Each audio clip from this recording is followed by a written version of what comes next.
Good morning. Here we are, February 23rd, 2016, with another edition of High Voltage News. I'm going to come in without music today and just get right to the point on a few things. Trump wins real late in the evening last night in Nevada. He's got more than 2-1 in votes versus Cruz and Rubio. The establishment changed their horses midway and are questioning whether or not picking Rubio was a good choice. Kasich was hanging out just long enough to see if he could do anything. And perhaps, as some say, he's just looking to get a vice presidential spot. So Kasich's hanging in. I don't know about all that. Not sure who would pick him either. Hillary is in the news still, and they are going to subpoena her aides so that they have to testify under oath regarding these emails and the servers. So that is rolling on forward. Also said that, is Bernie Sanders surrendering? That was on Drudge Report as well. So the question is, does the Democrat Party continue to push forward their horse in the race, who potentially could just be indicted and incriminated?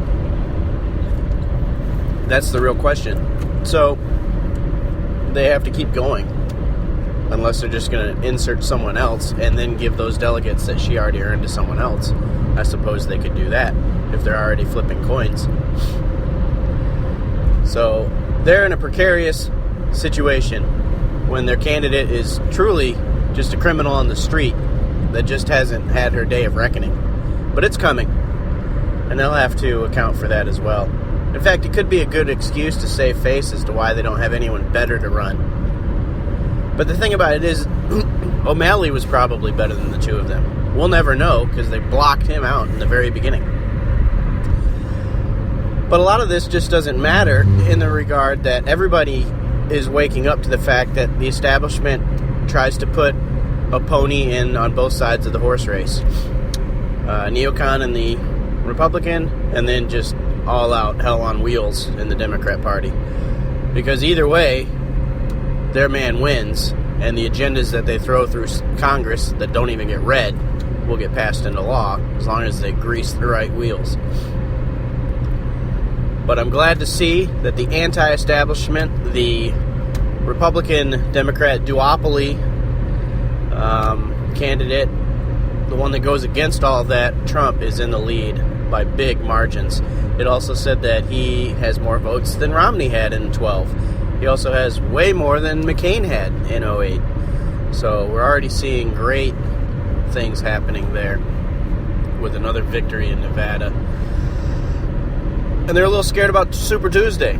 We've got all these states that are coming up, some of them blue, that Trump is going to do well at.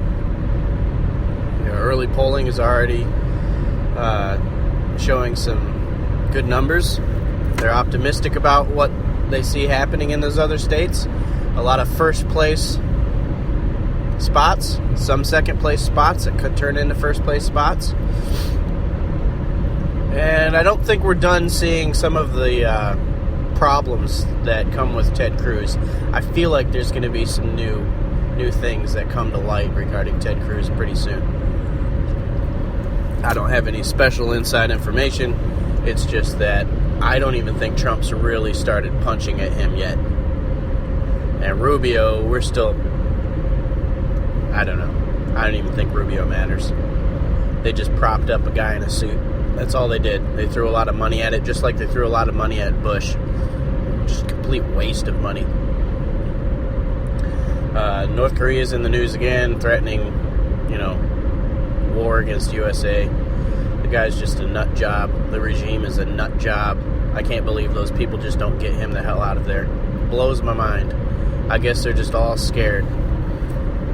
I don't know. And then they've got that Stockholm Syndrome. They worship their leader. Oh yeah, he's the inventor of the world and has 45 hole-in-ones. All that garbage you hear from Pyongyang. So, there's a little bit of an update for the polls and the election status. Don't hear much from Obama these days. That's a good thing, but I think he's trying to keep out of a lot of this because his hands aren't clean. His hands aren't clean.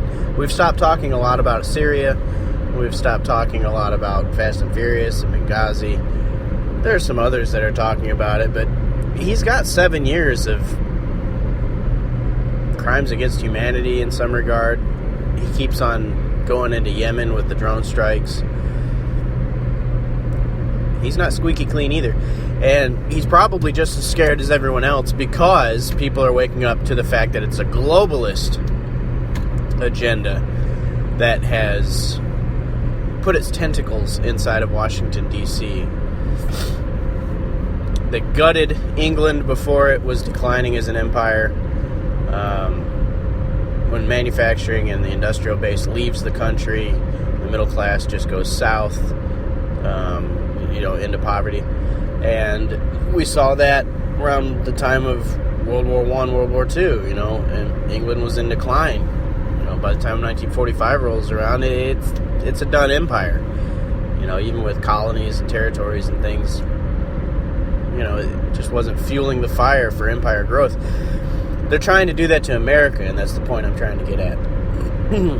Open the borders, bring in a bunch of cheap labor, send out the manufacturing and industrial base, and then what is all this labor going to do?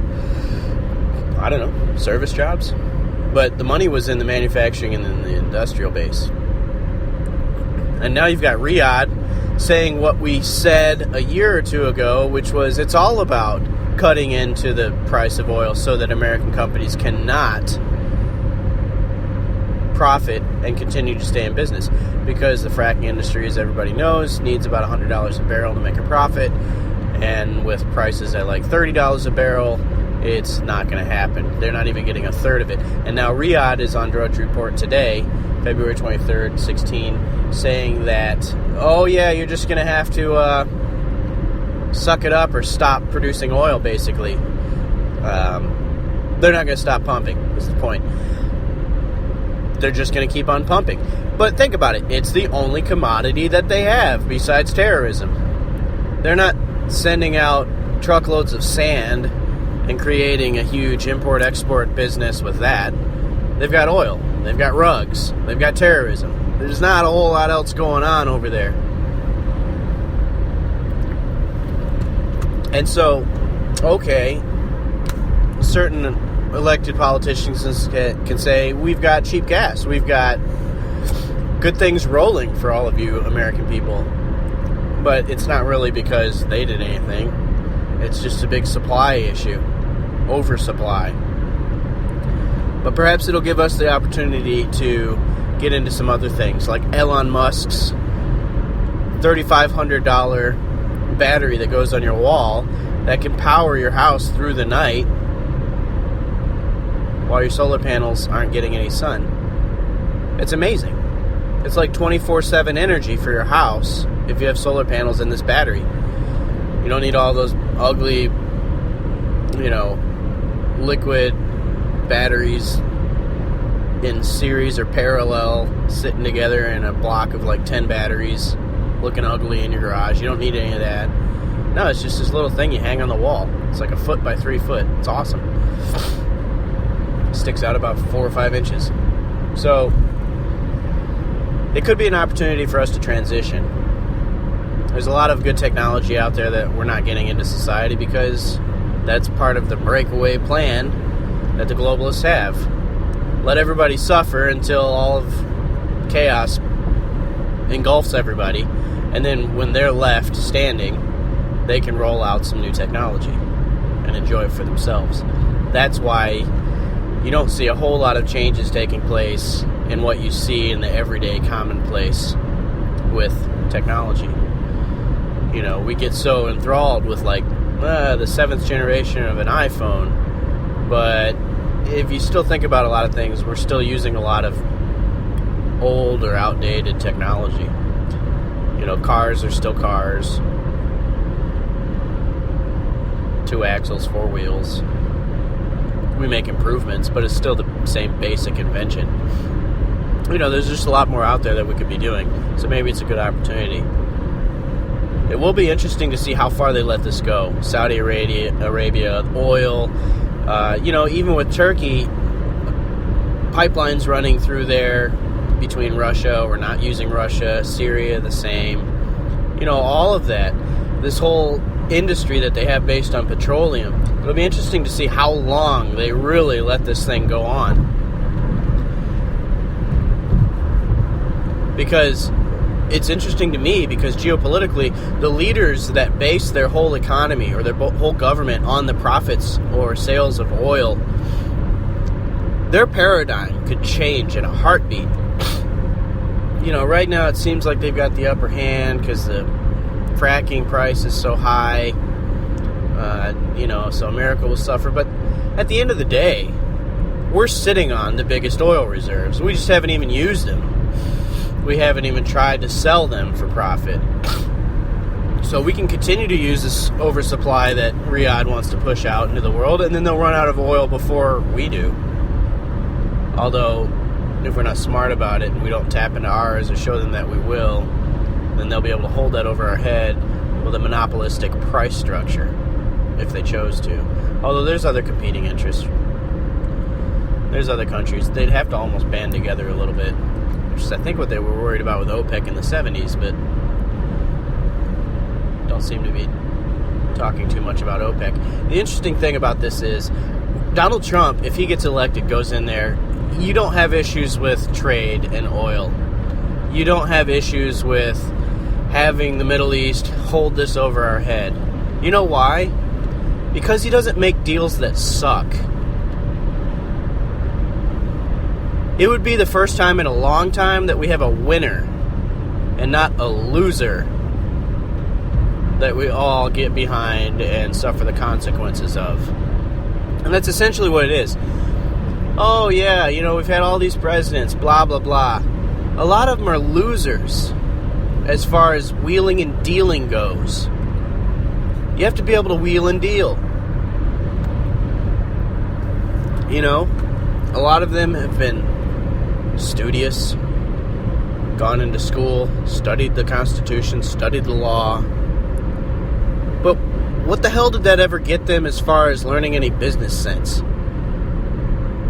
There's a reason that we set up this country to elect somebody that comes out of public life and moves into the White House for 4 years and then goes back to public life. The reason is you can actually get people that succeed in public life. You really can. You don't get these aristocrats who just sat in a room all day growing up, been groomed the right way, went to the right social gatherings, and then because of that went in and ran a country. No. We were putting an end to that. We said, okay, buying of the people for the people, we'll pull from the people, and you'll go into this spot, and you'll take care of business for a while, and then you go back home. You actually get the chance to pick a winner. Everything he's saying, make America great again, or I'm coming out of public life to go help America succeed. Those are the things that embody why and how our country was set up the way that it is. And that's just the way it is. It's a great system. Only it's been usurped by sellouts. And I'll tell you why. You get enough people in both sides of Congress